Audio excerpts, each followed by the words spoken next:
Olá, pessoal. Quinta-feira, 26 de outubro. Estou aqui com o Adriano. Tudo bom, Dri? Oi, Maíra, tudo bem? Tudo bom.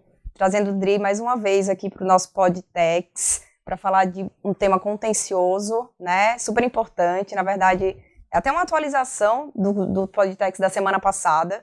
A gente comentou um pouquinho sobre o julgamento, né, que estava prestes a acontecer no STJ, que é o tema 1079, repetitivo 1079 no STJ, que trata da limitação, né, das contribuições para fiscais, que são aquelas contribuições devidas aos terceiros, outras entidades e fundos, como todos os sistemas S que a gente conhece, né, o Salário Educação, o INCRA, enfim.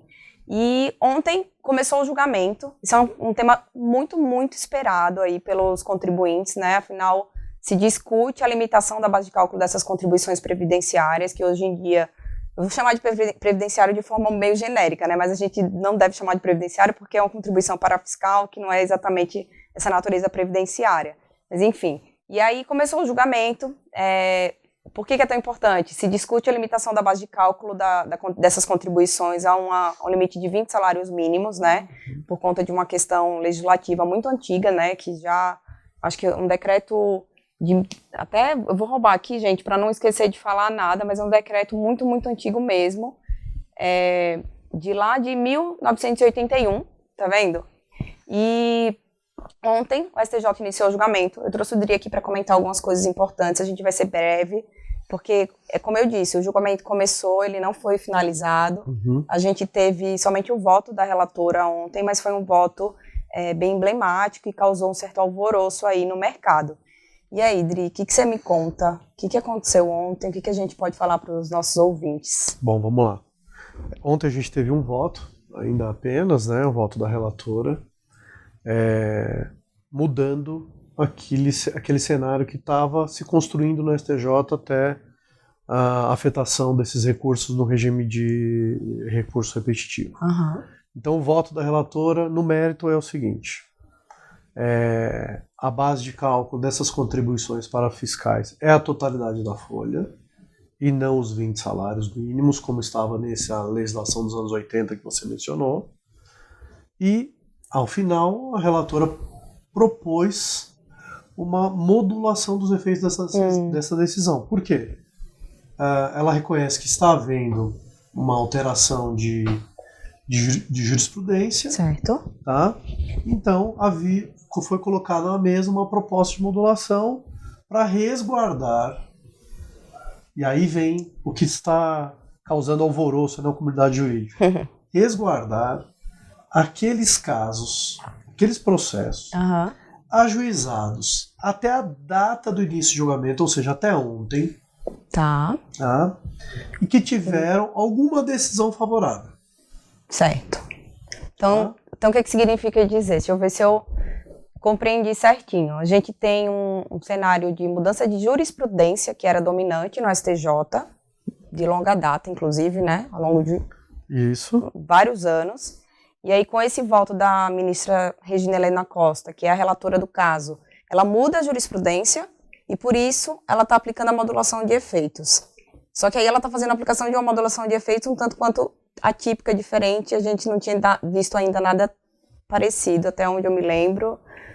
Sem dúvida. Resguardar. Muito diferente daquilo que o Supremo faz. Né? Então, o Supremo geralmente diz o seguinte: olha, quando propõe modulação de efeitos, é a partir da publicação da ata do julgamento, né, do início do julgamento, porque esse julgamento não acabou no STJ. Então, isso é um primeiro porém, em paralelo com o STF. Certo. Aqui.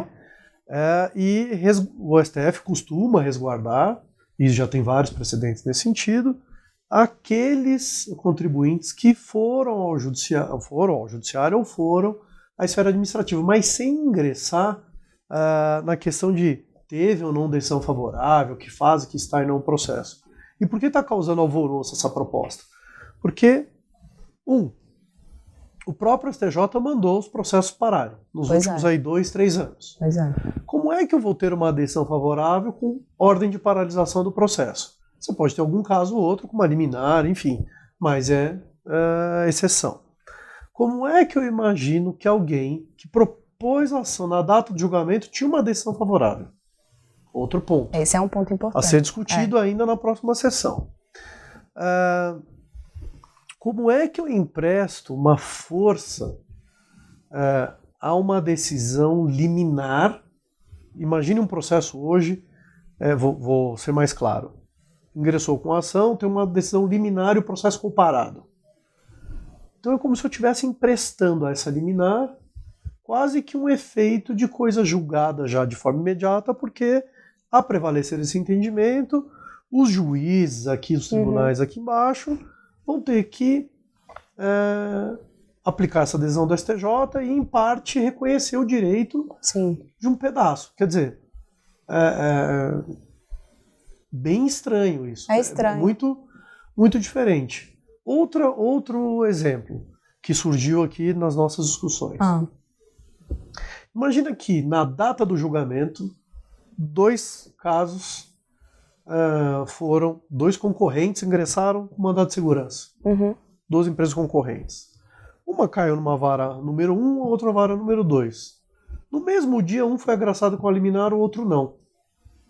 Ele vai ter o direito ao que é o pretérito, inclusive, ao período que o processo vai aguardar a decisão do STJ. Você causa uma distorção muito grande. Distorção totalmente. Como fica a livre concorrência, a livre iniciativa em cima dessa modulação? Então são questões seríssimas que o STJ, a continuar o julgamento, vai ter que enfrentar. Vai ter que enfrentar, porque ontem foi um voto, houve um debate ainda... Eu acho que, deixa eu até trazer um pouquinho de contexto, até para a gente ficar na mesma página. Um ponto que eu acho que é importante a gente falar. Historicamente, a gente tem visto a aplicação de modulação de efeitos no STF. Essa modulação que foi aplicada no STJ não é a prática que a gente acompanhou nos últimos anos, né? É um caso destacado, importante para ser analisado, estudado.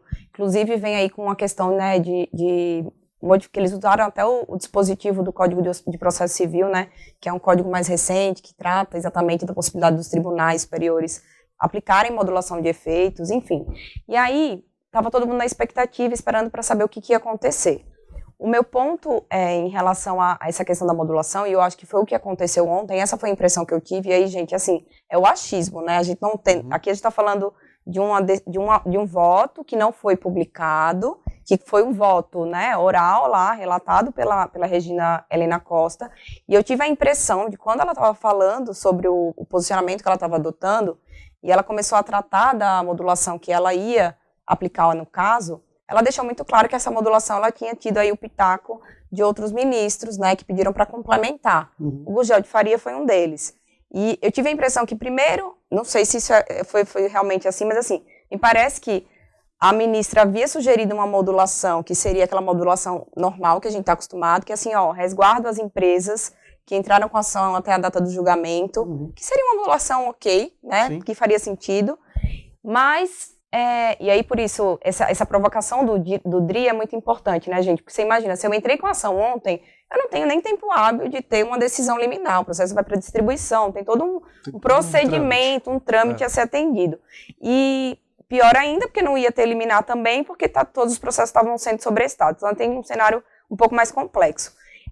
Mas ficou delimitada essa questão, né? Se eu entrei com a ação até a data do início do julgamento e eu tenho uma liminar, eu consigo aproveitar o passado, então eu estou resguardado. Ele está resguardando todas essas empresas que teriam um pronunciamento favorável. Mas é ilógico, né? Me parece, não vou dizer ilógico, mas assim, me parece um critério que ficou confuso exatamente porque a gente teve uma sugestão de um ministro para complementar uma proposta de modulação, e aí agora a gente tem um cenário que vai causar realmente bastante contestação, né? Eu acho que se esse for o cenário que ficar firmado daqui para frente, e aí, importante falar, o processo foi retirado de pauta por um pedido de vista do ministro Mauro Campbell, então a gente não sabe ainda o que vai acontecer. Sempre que o ministro pede vista, sempre não, né? Mas via de regra, a gente pode ter uma possibilidade de voto divergente, seja para discutir o mérito propriamente dito, seja para tratar da modulação. Então, assim, tem um cenário aqui, e está todo mundo perguntando, mas e agora? O que isso significa? O que isso nos diz também, eu acho que para para pensar o futuro, né? Não só pensando nessa questão dessa discussão, que é uma discussão que a gente sabe que tem um impacto, um apelo emocional também muito forte. Os procuradores da Fazenda, enfim, os representantes aí do Sistema S, que falaram ontem na tribuna, eles fizeram esse apelo realmente econômico, emocional, que é comum, né, nessas grandes discussões tributárias. Mas o que você vê, Dri, agora, assim, considerando esse cenário que a gente tem hoje, né? Eu acho que essa questão da modulação vai ser muito debatida ainda, ela ficou super estranha, foi a meu ver, ali um arremate na proposta já ao final ali do julgamento, ainda muito oral, sem ainda muito debate, aprofundamento no que iria causar essa proposta de modulação. Sim. Então eu acredito de verdade que essa questão da modulação ainda vai ser melhor discutida e, obviamente, ainda tem outros ministros para votar, essa questão de mérito vai ser debatida, óbvio, não acabou, tem um voto ainda.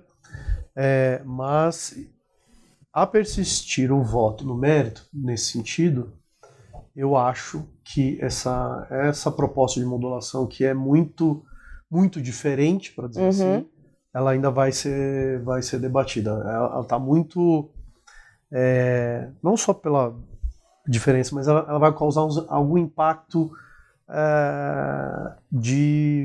como a gente está falando, concorrencial. Ela é um pouco contraditória, porque você admite que no mesmo dia que você poderia ter entrado com a ação, mas você não tem decisão. Quer dizer, tá estranho. Tem um campo cinzento aí que precisa ser melhor esclarecido. Então, isso vai repercutir no STJ. Com certeza, os ministros vão ficar cientes disso, a comunidade jurídica já está debatendo, a gente já viu hoje aí comentários e tal sobre essa proposta de modulação, então isso vai chegar ao STJ e acho que não para por aí. Nós teremos ainda discussão sobre essa questão da modulação. Para variar, né? Temas tributários, eu estava brincando ontem aqui no escritório, que assim, tributarista não tem um minuto de paz, porque mesmo quando vai julgar um caso, resolver uma controvérsia que está há muito tempo esperando uma solução, a gente tem mais um problema complexo para resolver. E aí a gente se debruça, né, para tentar entender exatamente quais são os aspectos que precisam ser observados, né? Porque aí, se você for parar para pensar, tem até questões de isonomia que ficam muito evidentes, né? Quando você fala da não concorrência, o fato de um contribuinte ser prejudicado porque tem uma determinação do próprio STJ determinando para suspender os processos, e aí por isso meu processo ficou parado, eu não tenho para onde correr. Muitos agravos de instrumento que subiam para um TRF, eles não eram sequer nem analisados, eles não eram analisados mesmo, assim, já era determinação de sobrestamento praticamente direto. Então a gente tem realmente, é um caso atípico, eu acho que vai deixar a sua marca, porque é um aprendizado para todo mundo, tanto para os ministros, né, que estão aplicando a modulação, quanto para a gente aqui do lado de cá, que atua dentro do contencioso, e um aviso, um alerta, eu acho que para os contribuintes também, porque esse é um recado importante que a gente precisa dar. Toda vez que a gente fala sobre oportunidades tributárias, discussões de teses tributárias, depois que foi julgado lá o ICMS na base de cálculo do PIS e da COFINS, historicamente a gente tem visto os tribunais limitarem, né, os efeitos das decisões para não atingir a todos os contribuintes, né? E aí acaba sempre preservando, ou via de regra preservando, aqueles que já têm ação judicial. E aí eu acho que isso é um alerta importante, né? Eu não sei se isso estimula a litigiosidade também, mas enfim. De certo modo, sim, porque provoca uma correria, provoca uma ida ao judiciário. Mas se há